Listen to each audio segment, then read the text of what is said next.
Hi, Makeup New York team, Stephen Causey here, Vice President of Packaging Development for Roberts Beauty on the West Coast. We have some items for your consideration for the award show.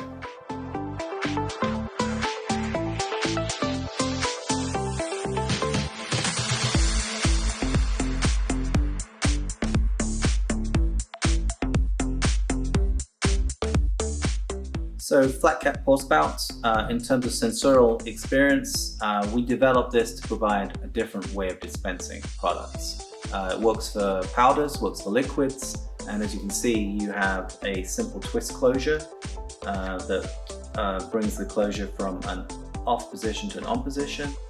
We like to think this is a much simpler approach. It's very simple to use.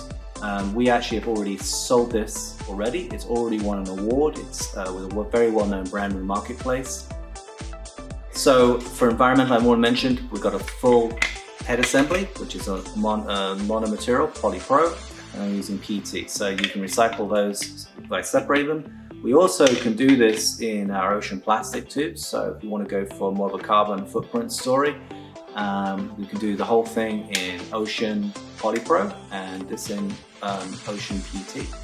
So those are pretty important options to provide, in terms of environment. I think this is again a very strong environmental option.